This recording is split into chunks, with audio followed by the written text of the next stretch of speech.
10 വർഷത്തെ നീണ്ട ഇടവേളയ്ക്ക് ശേഷം കേരളത്തിൽ ഇന്ത്യൻ നാഷണൽ കോൺഗ്രസിന്റെ നേതൃത്വത്തിലുള്ള UDF സർക്കാർ ഭരണം ഏറ്റെടുത്തപ്പോൾ സ്വാഭാവികമായും രാഷ്ട്രീയ കേരളം ഉറ്റുനോക്കിയത് മന്ത്രിസഭ രൂപീകരണത്തിലേക്കാണ്. ഒട്ടനവധി ചർച്ചകൾക്കും സമവാക്യങ്ങൾക്കും ഒടുവിൽ VD സതീശന്റെ നേതൃത്വത്തിലുള്ള മന്ത്രിസഭ അധികാരമേറ്റപ്പോൾ മാധ്യമങ്ങളിലും പൊതുസമൂഹത്തിലും ഏറ്റവും കൂടുതൽ ചർച്ച ചെയ്യപ്പെട്ട ഒരു പേരായിരുന്നു പുതുപ്പള്ളിയിൽ നിന്നുള്ള യുവ MLA ചാണ്ടി ഉമ്മന്റേത്.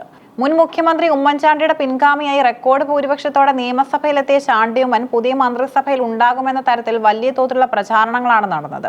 എന്നാൽ മന്ത്രിമാരുടെ അന്തിമ പട്ടിക പുറത്തു വന്നപ്പോൾ ചാണ്ടി ഉമ്മന്റെ പേര് അതിൽ ഉണ്ടായിരുന്നില്ല. ഇതിനെ തുടർന്നുണ്ടായ രാഷ്ട്രീയ വിവാദങ്ങൾക്കും മാധ്യമ ചർച്ചകൾക്കും കൃത്യമായ മറുപടിയുമായി രാഷ്ട്രീയ പക്വതയാർന്ന നിലപാടുകളോടെ ചാണ്ടി ഉമ്മൻ തന്നെ നേരിട്ട് രംഗത്ത് വന്നിരിക്കുകയാണ്. മന്ത്രിസഭ രൂപീകരണവുമായി ബന്ധപ്പെട്ട മാധ്യമങ്ങൾ പുലർത്തേണ്ട ഉത്തരവാദിത്തത്തെക്കുറിച്ചും ശക്തമായ ഭാഷയിലാണ് ചാണ്ടി ഉമ്മൻ പ്രതികരിച്ചത്.